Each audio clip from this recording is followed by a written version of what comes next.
Hello everybody, welcome back to the channel, and I'm just going to do a quick review of the Jake Hoback Sumo.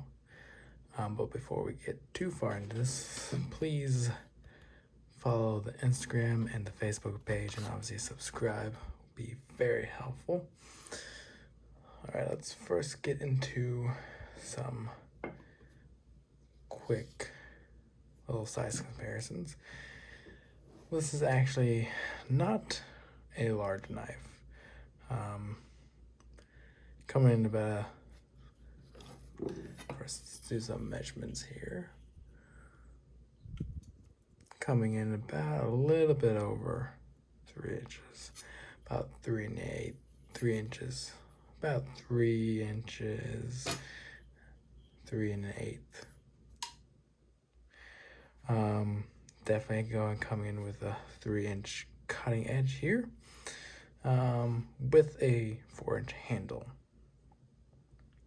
which makes this dimensionally very, very close to a 50-50, which is hard to do. Not very many makers can do that or do that.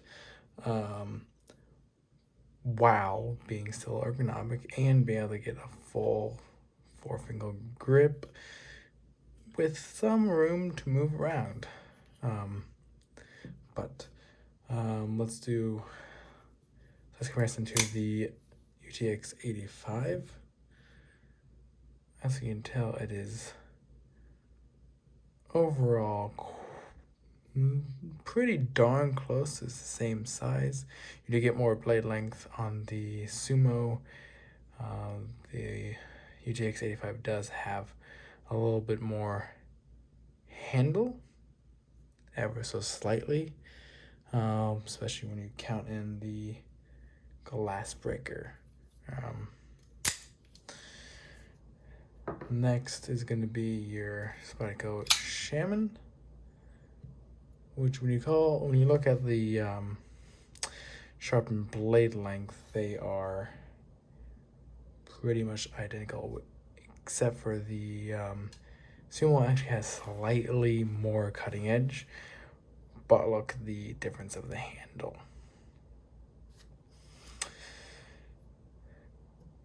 It's quite a bit different. One thing the Sumo actually does well is actually still keeping where you can forward choke up if you want to.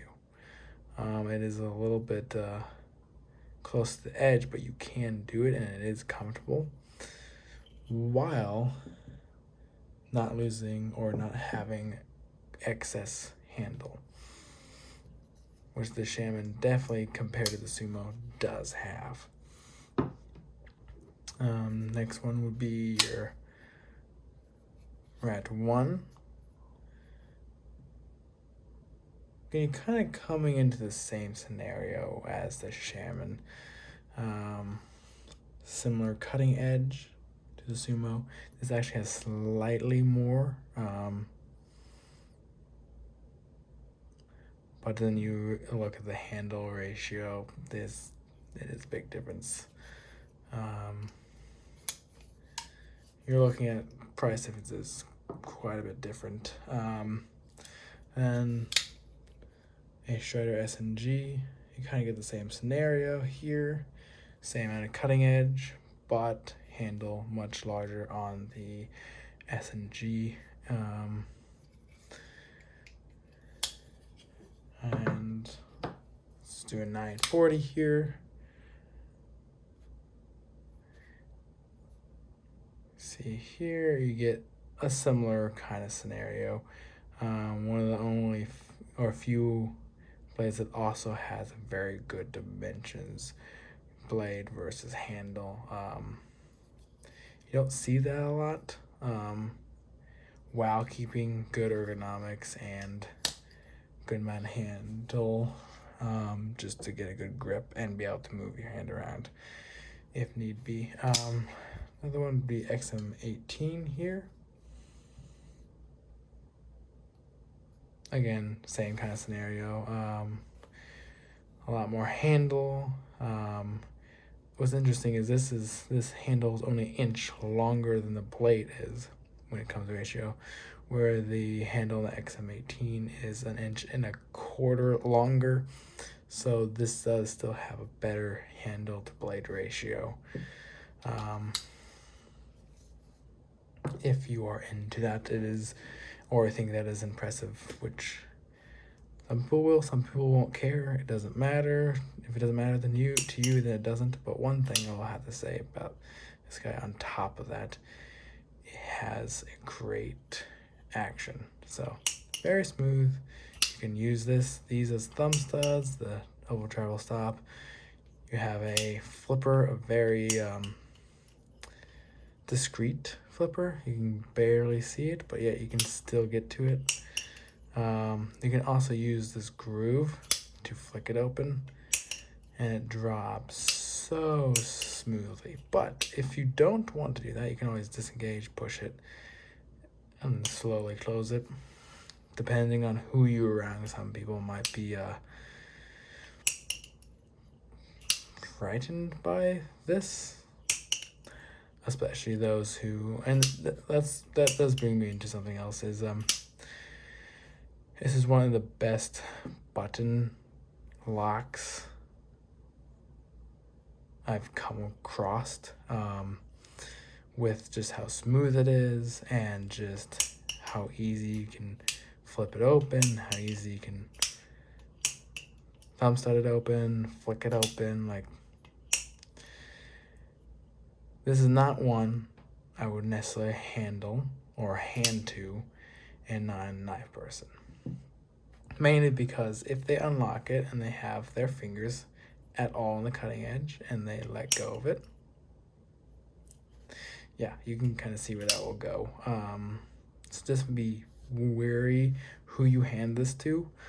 I do like how this is going to be basically a custom in a sort. So Jake, being the one that makes these, he's making them custom basically by himself on his own, or like by himself, his machines and his stuff.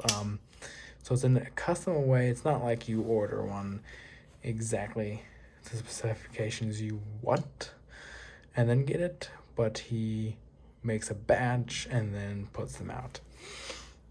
So it's custom in that scenario. I don't know, but maybe contact him. He might be able to make one for you. I don't know how that works, if he does do that or not. Obviously he has a website you can go to, but regardless, I would definitely say the Sumo is overall probably his flagship and his most sought after folder, his most unique. That's definitely for sure. From the back spacer being extraordinarily well done. There's some fuzz and stuff in there, but besides the point here, it's very well done. Clip is very well done. It's definitely interesting. There is a decent amount in there, so you can get pretty much anything in there. The nice thing about the clip is it goes over and it goes straight up. It doesn't hook back down. So it's going to be a good clip for getting in and out. It's definitely unique. It does ride in your pocket very nicely. Hardly noticeable, to be quite honest. Now you are going to get about that much sticking out of your pocket, which is actually not a bad thing because it gives you enough to pull while not being overly bulky outside of the pocket. As you can kind of see, there's one here, just a pivot screw. You got a screw there, and you got a screw here. It is very clean.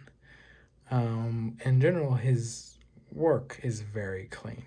From a unique captive pivot 2 unique backspacer, 2 unique thumb studs, 2 a unique button for the lock, unique blade shape. This is just an overall unique knife that you're not going to really see similar designs out there. It definitely is also very thin behind the edge, as you can tell. It does cut beautifully, but at the same time being robust enough where it can handle anything you throw at it. So it is both a fantastic slicer because it's almost a full flat grind. It starts down here, probably right about there. It starts dropping immediately, so it's not quite a full flat grind, or a full flat grind, but it is pretty close. It doesn't quite start immediately from the spine down, but it's close enough where, because of how wide this blade is, it gets down there pretty thin, while having a robust enough tip to not worry about it too much. Now, it's not going to be your thickest tip, but it's definitely not going to be your thinnest. And with this being carried out right here to the tip, it does give it extra strength. It's basically like a reverse sheep's foot Tonto. It's definitely very unique, and the simple writing, just Jake Hoback, or just Hoback, and that's really it. You also do have this, which stands for Psalms 23. So that would be, for those who do not know, a Bible verse. You can obviously look that up. I do not have that handy on me. I'm definitely not gonna read it or whatever, but besides the point, very simple. No like huge markings, nothing like shouting I'm like there, I'm present. And one thing is, it's surprisingly light. You're looking at about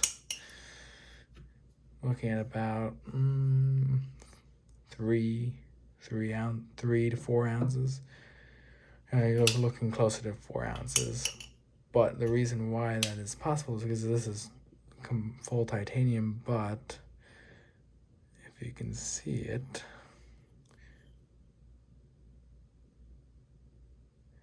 you can kind of see it there, yeah. It is completely milled out. Very intense milling work in there, which makes it quite a bit lighter than it otherwise could be. And you can also see the backspacer, where there is a pin right there. So there's really only one screw here and a pin there. So it's a very simple construction. Not really a lot of screws to worry about. You don't have to take like 10 screws out to get this apart. But this is definitely, I would go as far to say this is the best button manual out there. It's really hard to beat. Personally, I don't think you can really beat this guy overall. It's definitely not my personal preference. Now, it is overall safer as like flippers. Like, if you do right, your hand is never in the way of the cutting edge, ever. Where you look at the XM18, very popular folder, right here. Obviously you have that which stops it, but if you went down, let's say here, yeah, you're right in the cutting edge, but you can move your hand out of the way. But the fact that you have to move your hand out of the way is why some people don't like liner locks or frame locks. But with a button lock, you do not have that issue. But that right there is it for this one. There's not really much to talk about other than this is definitely something I would recommend if you like button locks and you want something unique, you want something custom, and you want something handmade and from America. This is the one that I would go for because it's durable but yet cuts extraordinarily well and has a great performance. This is what I would go. This is where I would point you. So that's going to be it for this one. You guys have a great rest of your day. See you in the next one.